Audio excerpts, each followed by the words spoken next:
이명박 전 대통령의 측근인 김백준 전 청와대 총무기획관과 김진모 전 민정비서관의 구속과 관련해서 이 전 대통령 측은 별다른 반응을 내놓지 않고 있는 가운데 내부적으로는 대응책 마련에 고심하고 있습니다. 정치권에서도 이와 관련해 더불어민주당은 이 전 대통령 수사를 촉구한 반면에 자유한국당은 문재인 정부가 정치적 한풀이를 하고 있다고 맹비난하며 격돌했습니다. 국회 취재기자 연결해보겠습니다. 염혜영 기자. 네, 국회입니다. 먼저 이 전 대통령 측의 분위기 좀 살펴볼까요? 네, 이 전 대통령은 오늘 서울 삼성동 사무실에 출근하지 않았습니다. 참모들도 당초 오전에 열기로 했던 대책회의를 취소했는데요. 국정원 특활비 의혹과 관련해서 명확한 입장과 대응 방향이 정리되지 않은 상황에서 굳이 언론에 노출될 필요가 없다고 판단한 것으로 풀이됩니다. 이 전 대통령은 앞서 검찰 수사 내용에 대해서 허무맹랑한 이야기라고 일축했습니다. 하지만 상황이 심상치 않게 돌아가고 있는 만큼 어떤 형식으로든 의견은 모을 것으로 보입니다. 이제 이 전 대통령을 향하는 검찰 수사가 급물살을 탈 것이라는 관측이 힘을 얻고 있기 때문입니다. 이 때문에 이 전 대통령 측이 오늘 모처에서 회의를 거쳐서 언론에 공식 입장을 낼 가능성도 큰 상황입니다. 자, 이 문제와 관련해서 여야 각각 강경한 입장을 내놨군요. 네, 그렇습니다. 입장 차이는 극명하고 상대 진영을 비판하는 수위는 더 높아졌습니다.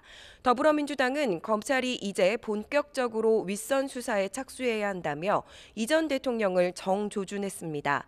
추미애 대표는 이 전 대통령의 혐의가 구체적으로 드러난 만큼 실체적 진실을 고백해야 한다고 촉구했습니다.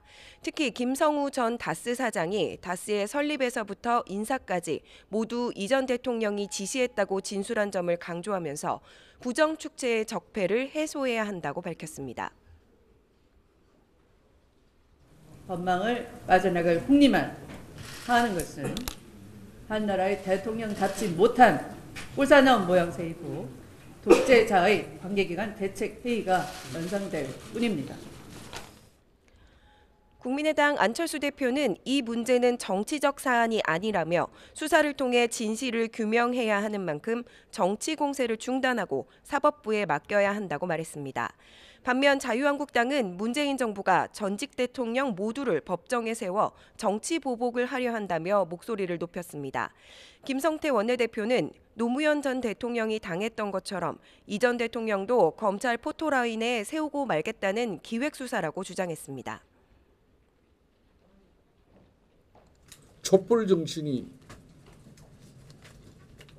정치보복, 정치보복, 인사보복을 위한 촛불이었는지 되묻지 않을 수 없습니다. 그러면서 국정원 댓글 의혹으로 이 전 대통령까지 처벌할 수 있을지가 확실하지 않으니 다스도 털고 또 이마저도 불확실하니까 국정원 특활비까지 파고든 것이라며 언제까지 이렇게 할 수 있을지 지켜보겠다고 말했습니다. 지금까지 국회에서 YTN 염혜원입니다.